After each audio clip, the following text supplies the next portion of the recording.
I'd also recommend nostalgia is really big on LinkedIn right now. Oh, in everywhere. I mean, we all need this incredible drug right now, nostalgia. And just looking back, so they could have their leaders come on, talk about their vision, talk about the food, talk about uh, wanting baby back ribs, talk about that campaign, bring it back. I mean, it carries so much weight, and it's such a big part of their vision that like just go back again. Or we love origin stories.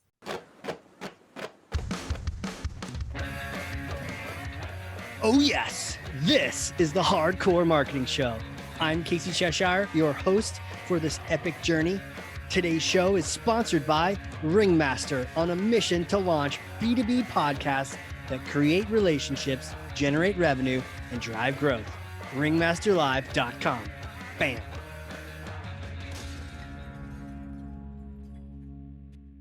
Here we go. Okay. The train has left the station. The roller coaster has left that station, and the click, click, click is starting. I'm excited, guys. I can't wait to introduce our guest today. Guest plural. What's going on, Casey? Well, I was just recently on this absolutely fantastic podcast. I met these two people. They're absolutely brilliant, and they were great hosts, and we had such a great conversation. And I was like, oh my gosh, I need to learn from you. You need to come on my show, please, please, please. And they said yes. And we had to like schedule all around mountains and all sorts of things, but we got it done. So I'm so excited to have them on the show. This is a special episode. It's a Ringmaster birthday today. All the things are happening. We're going to have candles, cake, and tequila shots later with our guests. You can join us. But no, first and foremost, who are they? Let me tell you, marketing leaders, thought leaders, podcasters, mentors, LinkedIn experts, that's your first hint, and community whisperers.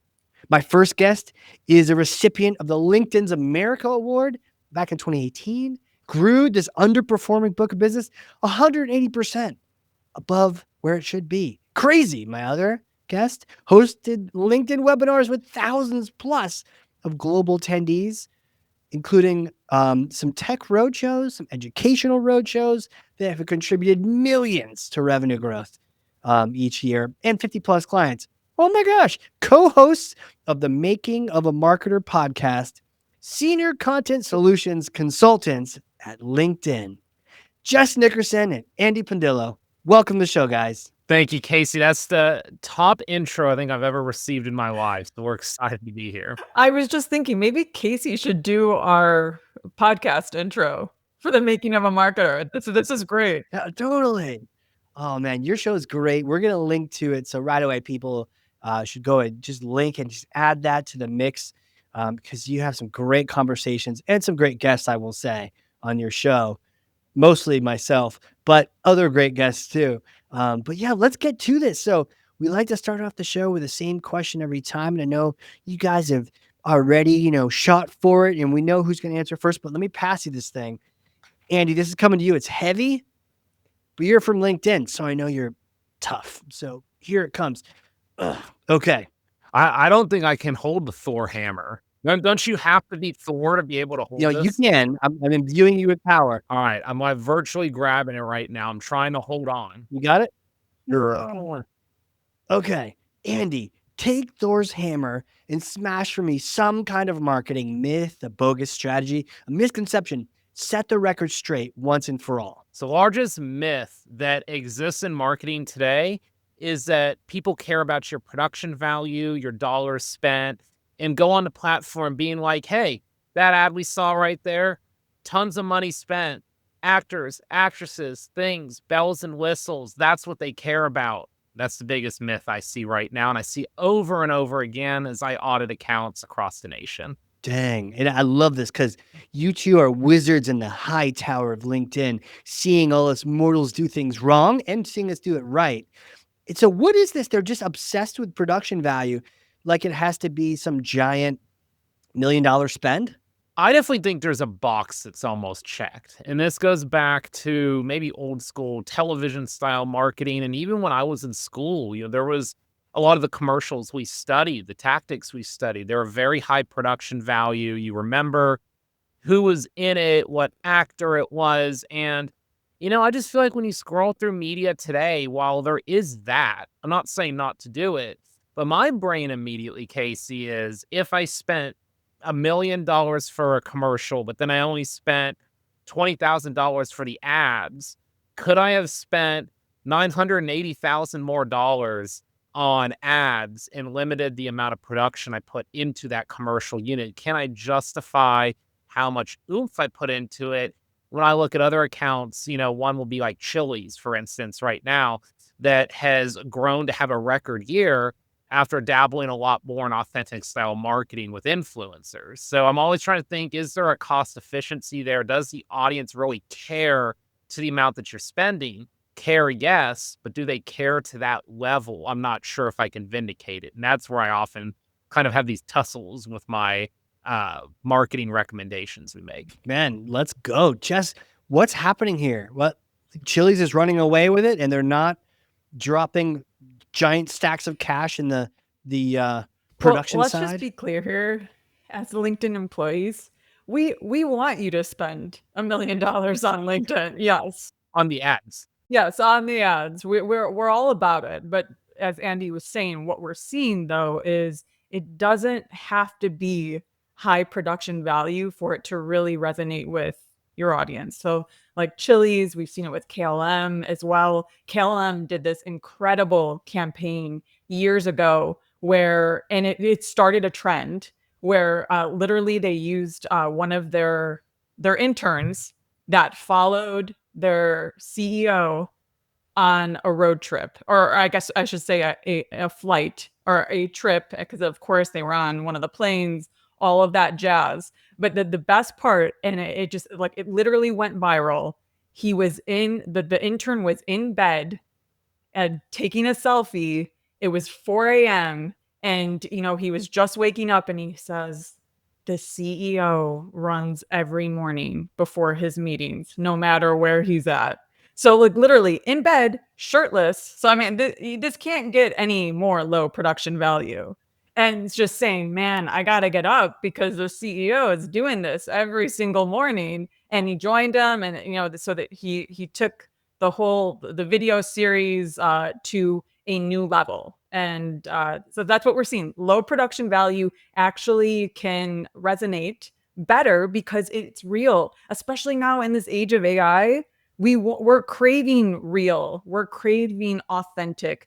If it looks like a marketing, highly produced Mad Men marketing campaign, actually people are thinking, oh, this is fake. This is fake. You're trying to sell me. And Casey, we've actually talked about this a lot on our podcast, is this thought process, while it feels new, TikTok feels new, doing vertical video on LinkedIn, it's more authentic, feels new.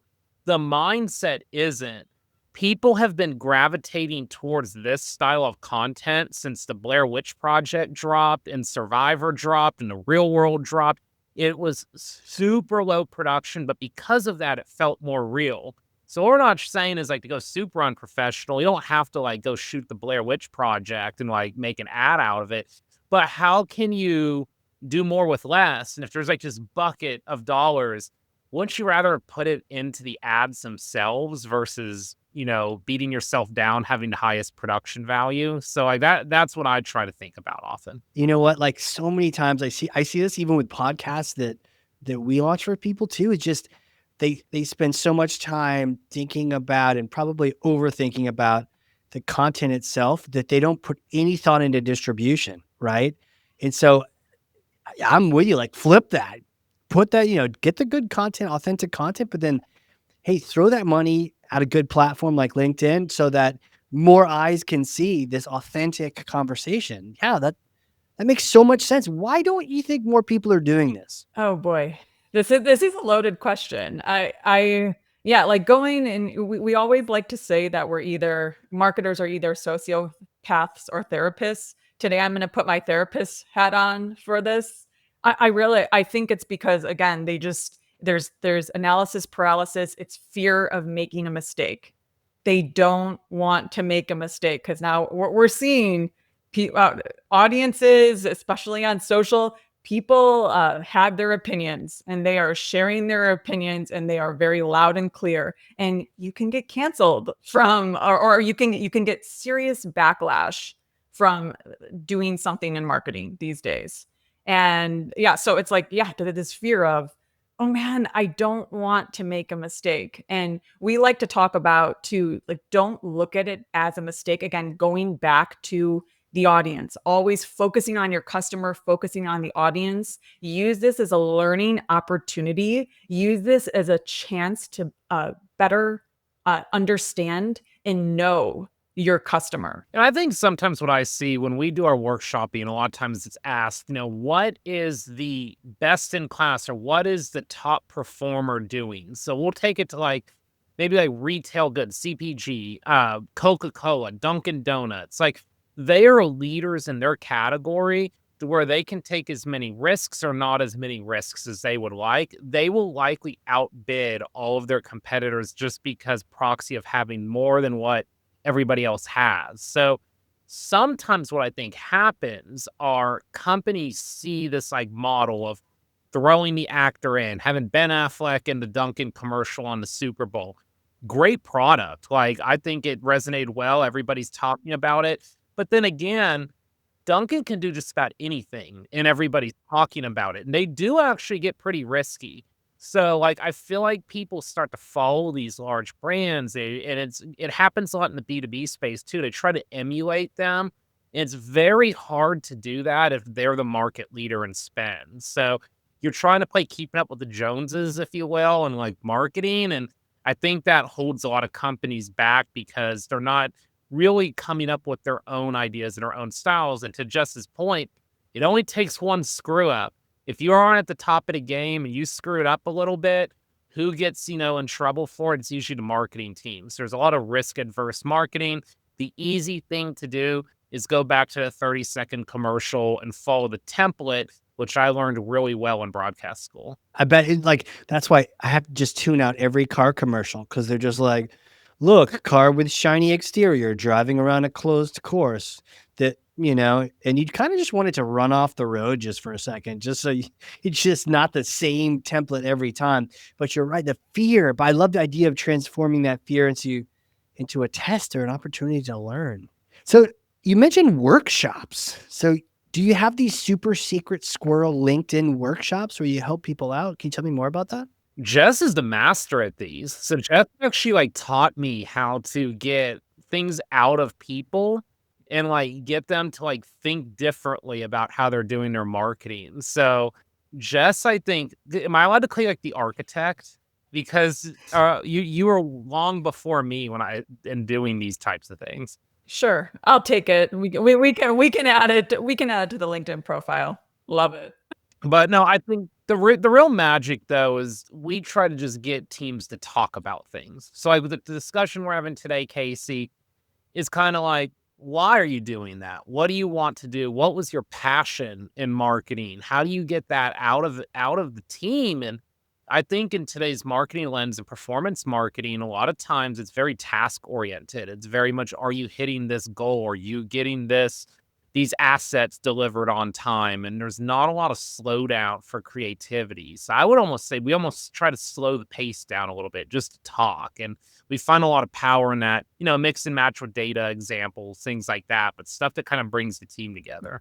We're really helping these marketers and these brands unlock their creative potential on LinkedIn. And again, going back to the myth busting and being more real, authentic, and genuine. And one thing that ends up happening that this ties into the myth is people think LinkedIn is still the suit and tie professional job board. And over the last 5 years, that's been turned upside down on its head. And we are absolutely pulling energy from TikTok and from YouTube and from Instagram. And just people they're getting there, but they're not quite there yet. So we got to go in, talk to these marketers and, and instill that confidence. Because again, fear is a very strong motivator, and we got to help them get over that fear. Don't want to lose my job, don't want to get in trouble. And then of course you see a brand like, a restaurant brand that maybe should have had a little more fear or something, but You're not talking about Cracker Barrel, are you? yeah, you guys seen that? Hey, the stock jumped up today as we're recording on the 27th. Yeah, they went back to their old logo and they got their stock back. I gotta quickly say this. To me, this was the scariest part. So we're talking about fear here. The scariest part about that situation was because I'm all about simplifying things. I sometimes is going simple. That is the hardest thing to do in any discipline. This is the situation though where simple and not like listening to your audience or knowing your audience deeply, or maybe they do and they didn't care, but just simplicity and not knowing the audience, and then having 3 agencies come up with this concept and this idea. That's what's scary to me, because I look at that. I looked at the new logo and I thought, wow, I could do this in AI. So that's a great topic, just because they're almost trying to change their audience. Like, they wanted Gen Z their audience more. So like my question would have been, before you go up and change the logo, have you been finessing in Gen Z influencers? Have you been doing things that Gen Z cares about? Community, like localized storefronts, local vendors in your country shop. Like, there's a lot of what Gen Z likes. It seems to be more of the storytelling aspect versus product marketing. And I went and looked at all their stuff. I was like, I don't see any of it. So I was like, before you up and change the logo, did you try stuff first that were low, in my opinion, low risk opportunities? So I find that interesting, because it's almost like half rebrand. Like, we're trying new audiences. We're trying to be everything for everyone, which, Jess, I know you have a strong opinion on that. And I feel like there's some convoluted messaging that went on there. You cannot be everything to everyone. I mean, it really is a losing strategy. You have to focus in on your audience and go deeper and try to reframe their problems. Like, if you want to, I mean, you don't, I never like to say should or do all those things, but if you want to resonate with them, if you want to build a community with them, you cannot be everything. And you mentioned the go deeper, and that was a thought, Andy, as you were talking too, that it was like so surface level, right? Like, you're changing the logo, and it's almost like when a new marketer takes over and they want to change the website as like the first thing they do, maybe before even getting to know the audience. It's like old school marketing, sort of design forward, when it's, earlier we were talking about core values at the company. And one of the things I said is, I don't want to like put them on the wall first. Maybe that happens last, but like, how about we start acting like the thing we're talking about, and then eventually they're on the wall? Because I feel like so many people are just like, well, let's get that printed on the wall. And it's like, yeah, but you don't believe it, or you're not practicing it. So you got to go deeper and do the things. Yeah. I also heard someone mention, like, this is just bad change management, So if you're going to do that, you need to, build a case, walk it forward, make it fun. To your point, Jess, make a story around it. Yeah, it could have been reframed, because we don't know. They could have, again, the 3 agencies, they could have done focus groups. They could have gone straight to Gen Z, and to Andy's point, like, the Gen Z may have said, yeah, we like this. We like that it looks sleek, right, and simple. But again, then they got rid of their history, and they got rid of the origin story. So it could have been reframed in a way like, how do we take that story that is very meaningful to a group of people and carry it forward to the next generation? It could have been like, there was a way to reframe this challenge and problem, and they didn't do it. It almost feels like, back to your original myth on production value, the older logo almost seemed, because of the complexity that you don't normally see a lot of these days, it almost seemed a little more earthy. And I mean, there's a guy in a barrel. And first of all, do you put crackers in a barrel? Like, I don't even understand what that is, but okay, we're going with it. And it was like very detailed and a lot to it. Whereas the new one was like super, like, very polished, and even the new decor in the places were very polished. You know what I would have looked at if I were them? And I don't, and then this is where I think there's sometimes a mishmash of we don't look at like other verticals. So it's like, instance, I'm a B2B marketer. I only look at B2B companies. So you get kind of lost. If I were Cracker Barrel, what should I be studying if I want to cross over to different demographics? I would look at country music. Country music, we'll say 20 years ago, was seen as 50-year-old music, old music, not popular music, not top 40, like kind of what people are saying about Cracker Barrel right now.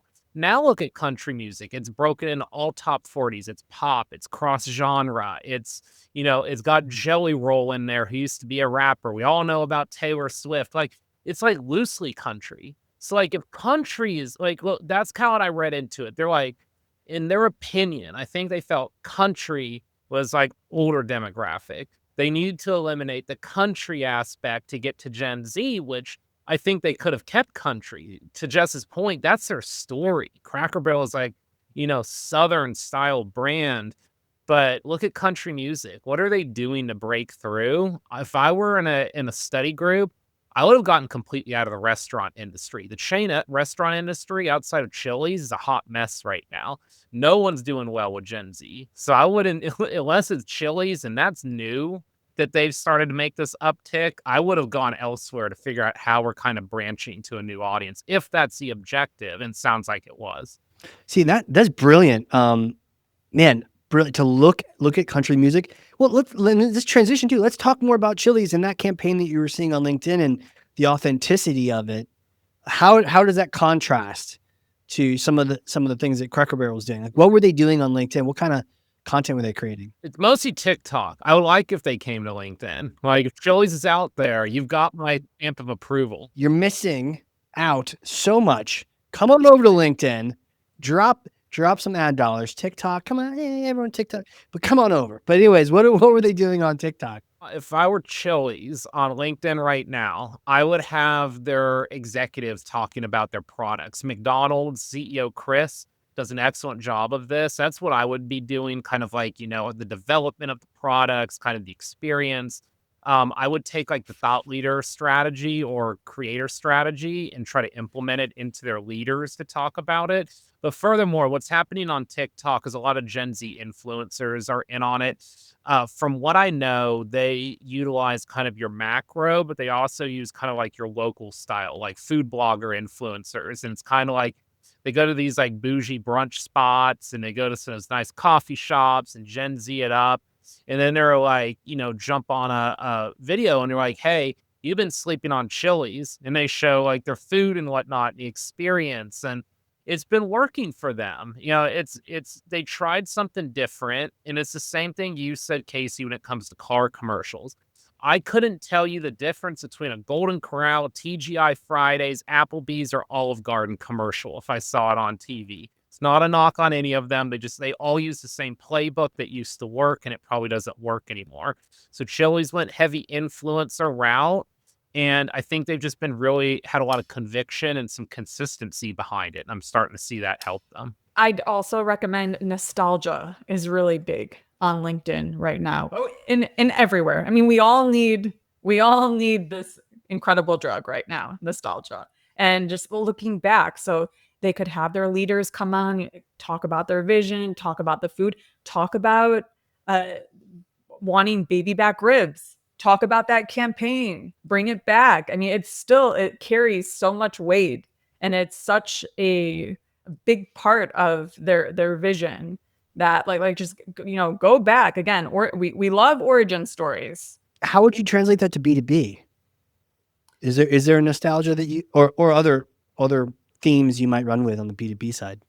You could talk, I mean, again, if the leaders are talking about it, anytime the leaders are talking about their vision, mission, what defines them, like why they're serving their customers the way that they are serving them, that absolutely ties to B2B.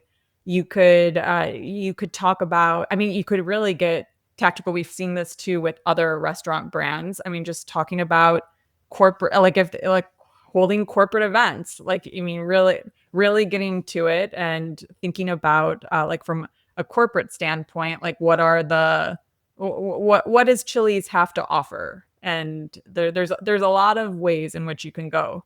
I would rather see, I know this sounds weird. It sounds weird saying this out loud, but I think it's just normal user behavior. I would rather see someone eat baby back ribs on TikTok 20 times versus seeing a $5 million commercial that runs during a commercial break on NFL Sunday 20 times. What do you do, Casey? If you're watching TV, what is the first thing you do when a commercial comes on? Do you sit and engage in all of it, or do you do something else? You go get another beer, go to the bathroom, get a snack. You're like, oh, it's a timeout. Now, if I see someone power eating baby back ribs and it's nostalgia on TikTok for 15 seconds, am I more likely to watch that? And that's kind of what I try to ask people, You know, it's the vibe of the Super Bowl concept where maybe the game is not nearly as exciting, or that's the hope, right? Is like, I don't really care about the Ravens and the whoever. Ravens, I'm predicting next year. Ravens and the Chiefs. I don't know. I don't really care about either of them, and the Patriots, Brady's gone. So tell you what, I'm here for the commercials. And so I might be more likely to leave when some random quarterback's throwing some random play, but stick around for the commercials. And, the QR code, I don't think you remember that a couple of years ago, just bouncing around the screen. I'm like, of course. And who doesn't want to scan it and be like, oh, was it Coinbase? I don't remember who was doing it, but like, it was something like, oh, but you scanned it, and I hope to God they had a UTM parameter on that QR code, but like, it was brilliant. Or my most hated one was the Oatly CEO playing a tiny piano in the middle of a field. I hated it, but I keep talking about it every 8 podcasts. I'm like, remember that Oatly commercial? I hated it, but I keep talking about it. So I don't know. And then they could come on over to LinkedIn and talk about, again, behind the scenes. But from a Chili standpoint, yes, and I was just thinking about this. See, they don't even need an agency. Just like come talk to Andy and I. And having the leaders eat the Chili's menu and answer their questions. So a little bit like Hot Ones, but again, business related questions, talking about the company, talking about the impact that the company is making with the organization, and eating the entire menu. People would love that on LinkedIn. So it was the Triple Dipper. I knew there was something that they did that went viral. I couldn't remember what it was called. It was the Triple Dipper at Chili's. So I would like to see their executives eat that and continue on the trend. So I think it's pretty simple. Do the TikTok, but do it with the executives. Honestly, guys, I'm getting so hungry from this podcast. This is going to be in the top 3 most appetite creating pods ever. I wanted to shift though a little bit. We have the 2 wizards here of the LinkedIn world, the workshop wizards. And it's like, what are people getting wrong? Like, what do you want me to stop doing on LinkedIn? And what do you want me to start doing? Jess, I would say stop. Let's see if we end up in the same direction with this one or not. Yeah, you should like write it down and hold up a clipboard in front of your forehead, Yeah, we reveal at the same time. I mean, stop for me. And this is heavily LinkedIn because it plays along with B2B, but it could really be any digital media channel. You need to stop holding your marketers to a CPL or cost per lead metric or KPI.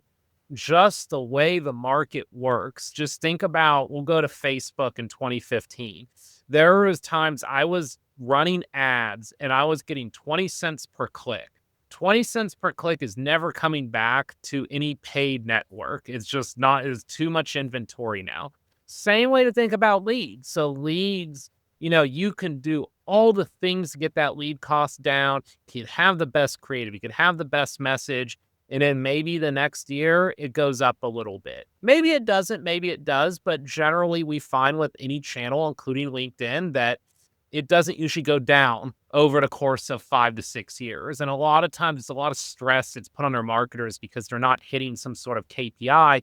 Instead, what I think has to be done right is how are you measuring across all of your marketing? So we talk about different measurement solutions all the time at LinkedIn, but it can go into things like assisted conversions and, measuring opportunities and opportunity size, or Where is the true baton handoff from marketing to sales? Did you make money this year across all of your digital marketing? Like, I think these like little metrics that we've all grown kind of addicted to in paid marketing, they have us spinning our wheels so much to where this creative conversation we're having today, we're not even able to have it in performance marketing rooms because your CPL went from $275 to $275 to $320.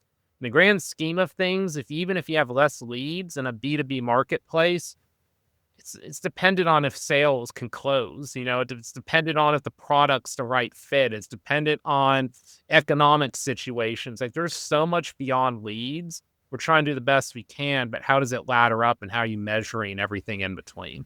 We're tracking, of course, Andy. So Andy's saying stop doing that. So to me, it's like stop. It's same thought. Stop making the marketer the hero of the story and start making your customer the hero of the story, of their story. And that's really, again, not putting so much focus on the metrics and the KPIs and all of that, and putting more focus again on their feelings. Are we solving what they need us to solve? So feelings are a big thing. Again, putting our therapist cap back on. Yeah, I mean, it sounds like the therapist cap is a huge one and probably the primary one. But can we shift to what was the other cap? Psychotic? Sociopath. I don't know. I mean, they're both terrible, but psychotic sounds a little tense. So can you put on your like LinkedIn psychopath hats? Are there particular hacks we need because we listened into this far in the podcast? Are there things? Do you have people asking these? Is there like a magic thing? Don't use a double M dash. Are there like little things to use, or is it the wrong question? I would say if you can say don't use it, then you better have a test to back that up. So we would say test. Like, we don't know. This is all subjective. And you gotta, again, to get to better know the audience, make them the hero, you gotta test these things because you're gonna have some wins and you're gonna have some losses as well. And that's just like playing sports. It makes us stronger and makes us more informed. Yeah. We've also heard too, and this is something that Andy and I started doing after we heard it from many influencers on LinkedIn that were on our podcast. You got to get 100 reps in and then come talk to us. So it's like thinking about, again, practicing, getting the reps, and you got to like create this consistent stream of content. And they always recommend like nothing happens until you post 100 pieces of content on LinkedIn. Big pieces, little pieces, any pieces. Like short form, long form, videos, images, text, no image. Just keep going, and then you get into the motion, just like when you start working out, getting the reps, and you get into the motion, you start to feel good, and you get a better sense of what you need to do. And I think the conversational piece is still very important. What Jess is saying, are you talking at people or are you talking with them? And I feel like, let's say it's from your personal profile versus a brand, you will find that there's a certain audience that kind of gravitates to certain pieces of content. It doesn't mean that you don't have like 20 different audiences buried within your like 3,000 followers, but there's probably like a really big core in there that's like a part of the community that you're in. And that's when I think of brands. Like, I think there's very few brands that are even large. Coca-Cola's of the world. They don't hit every single community. I just talked with Jess. I was talking about brands and like trying to be like one-to-one. I said, no matter what product you are, there is going to be a community that likes you, a community that doesn't like you. They hate the way you taste. They don't like your brand message. They don't even need what you're selling. The only consistent thing that everybody needs, no matter what community, is toilet paper. So I was like, if you are like Angel Soft, you don't have to worry about communities. You can just market to everyone. But everybody else, like they have specific communities, and finding that on LinkedIn will help your voice if you understand the community and then what the end user is wanting from you. Man, tough, right? Because you think, oh, bigger, thicker piece of toilet paper, the better, until your toilet stops functioning. I feel like this is even a greater mystery than like quantum entanglement. It's just toilet paper. It's just, it's a physics problem, you know? Maybe there's communities within that community we just don't know about yet. Almost like a multiverse of communities geared around toilet paper. You know, so it sounds to me like when you're doing workshops and trying to help people with advertising and their content and things on LinkedIn, you're advising them just to be good marketers. Definitely. And talk to each other. It's a big thing, big companies, you know, different buying groups, different components of the companies. And it's like, hey, LinkedIn's coming in to host a workshop. We want to have these different parties in the room. I go in there, I kind of like through the grapevine, you know, have you spoken to this person? Have you spoken to that person? It's like, no, we usually don't work with that team. I was like, oh, cool. You guys should introduce yourselves to each other because this team is doing something part of their brand strategy and you're doing demand gen. They don't look a thing alike. I say it much nicer than that, but that's kind of like where we're going with it. Well, that was very nice, actually. I kind of want to see you on an angry day, you know, get you a sunburn, maybe, you know, you're hungry and then see what you'd say about it. But like, it makes it, but do you get people that are like fixated on tactics? It's like, man, Andy, I kind of wish you just came in and were like, you got to knock twice before hitting submit on your campaign and it'll do a little bit better.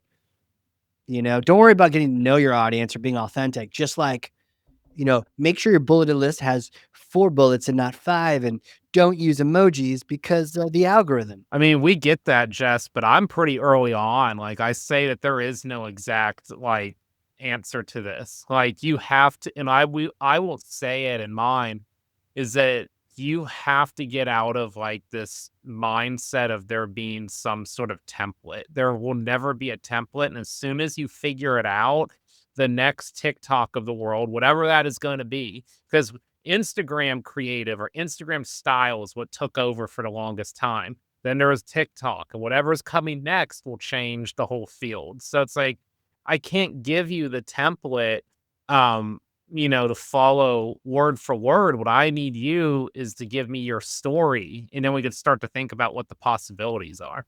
Yeah, no silver bullet.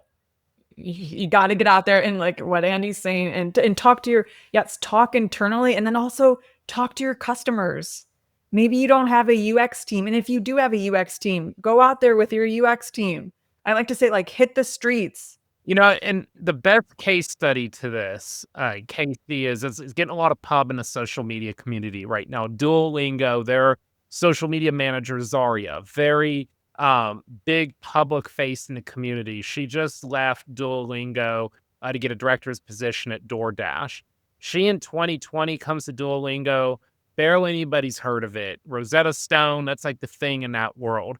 They cut her loose to just let her do social media and to see what happens. And, you know, there was other factors in it. I wasn't in that office. I don't know the particulars. I just know the stories that I read. They let it cut loose for 4 or 5 years. And now they go to a brand where this is the ultimate brand power. You don't say, I'm going to get language lessons. You say, I'm going to Duolingo. It's kind of like, I'm going to get a ride from A to B. No, I'm going to get an Uber from A to B. When you capture that attention to your audience, that opens you up to be able to do a lot of things. And a lot of it was because they listened to the audiences, took some risks, had a mascot, did some nostalgia marketing. They actually are following exactly what Jess is saying if she were to talk to them, but they're still doing it with their own voice. So like, we can't give you the silver bullet. We can give you a lot of boxes that we see that are working, but you have to take it that step further and understand your customer. Yeah, man, powerful words. And damn Duolingo keeps sending me angry messages to make sure I continue my stinking streak and learn Italian at some point in my life. But dang, it harasses me left and right. The owl, you know, Duo, he's on it all the time. God, leave me alone, Duolingo. He's alive again, so it's probably why you're getting the messages. It's probably it. Man, Well, I've got this final question I'd love to throw at you both. But it's a bit of a hypothetical question. Are you ready for this? I love these. I may or may not have a time machine here in New Hampshire. So you come visit and you get some lobster, some beer, visit a customer in Boston, do a workshop. Come on up. The water's great. And we'll visit a Chili's, but then we'll go use a time machine, right? And it's in the backyard covered in a tarp, so it's legit. But it's a particular kind of time machine where you get to go back in time and meet yourself, bright-eyed, bushy-tailed, beginning of your career. You just graduated school a couple days ago, and you're about to go get in the workforce, right? What do you say to that version of you, knowing what you know about your strengths and weaknesses? What did that person need to hear? I'll let you go first, Jess. I'd love to go back in a time machine. I would say, I'd say many things, but I would say you don't have to be perfect. Just like, don't wait for perfection. Just literally get out there and start building and iterate and collect feedback. Be really curious and build as you go and get to it. But just like, don't hesitate to start because you're looking for perfection. So I'll keep it real simple. What I'd go back and say with Drake being very popular still, but when I got out of college was, really starting to pop off, I would say YOLO, because that's the mentality, the you only live once mentality. Like when I got out of college, Casey, I was a radio host. In radio, you just go for it. The very competitive industry at that time. We know that's probably downturned quite a bit due to the Spotify's and Pandora's of the world. But we didn't have a chance to wait to be perfect. You had to just go for it on your show, kind of claim your spot, do your thing. And I think about marketing now, we're so adverse to kind of claiming our spot, kind of adverse to like taking lead in the marketplace because we have to check so many boxes. And I think that even that mentality can bring a lot of detractors, me even saying that or going into a marketing room and kind of like doing that. But I have to be authentic to myself. And if I'm not, then I start to lose my happiness as a marketer. I start to drift, I start to kind of, not give my best to my team. So, just kind of remember that mentality. Of course, within reason, probably can't do some of the stunts I used to do in 2014 and get away with them. But I still think that mentality is in play. There's a lot of companies that employ it and are very successful because they go and try things. Powerful words. I guess the follow-up for both of you would be, do you think you would listen to yourself if you came back and told yourself that from the future? Jess is like, yeah, I'm down for it. Future Jess visiting me, and I'm like, I'm on it. Yeah, thank you for the encouragement. Andy, you're like, I don't know. I'd see this guy from the future be like, how do I know you're really me? I know this multiverse is true. Now, I'd probably be like, let's try another stunt. I'd probably be like that food eating contest that you did on Facebook Live. You can even one up that and go more viral. So I probably would have just given me more energy to keep going. Get those messy ribs going on. Let's go. Guys, where can people reach out if they want to connect? I always say LinkedIn. Yeah, LinkedIn, that's where we're at. I feel like more than any episode ever, this is like where you get to say LinkedIn. Yeah, Andy Pondillo, LinkedIn. There's only one of me. Makes it good and easy.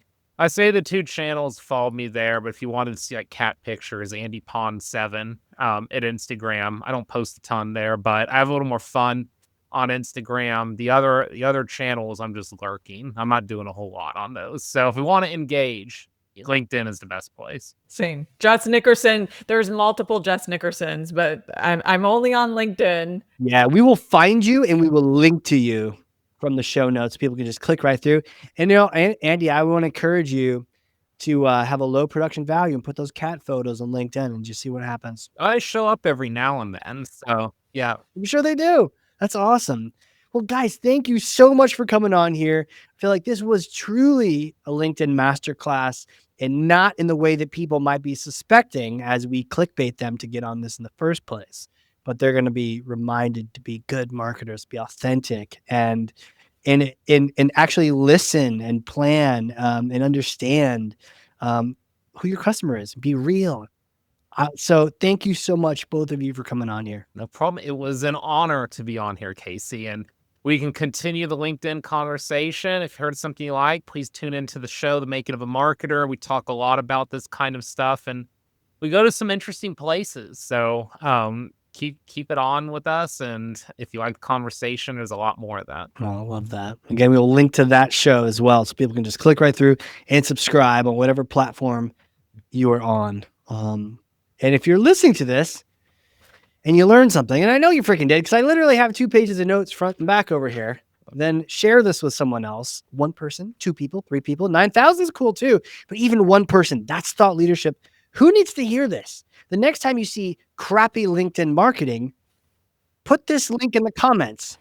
Reference this episode, learn, right? But if you see good, or like, help your friends out. If they're curious, they're not sure, this is the platform to share it on. LinkedIn is absolutely the place to be, but be your authentic self. Share this episode with other people. And with that, Andy, Jess, thank you again so much. Thank you. All right, everyone. This has been a crazy cool, very exciting episode of the Hardcore Marketing Show. We will see you all next time.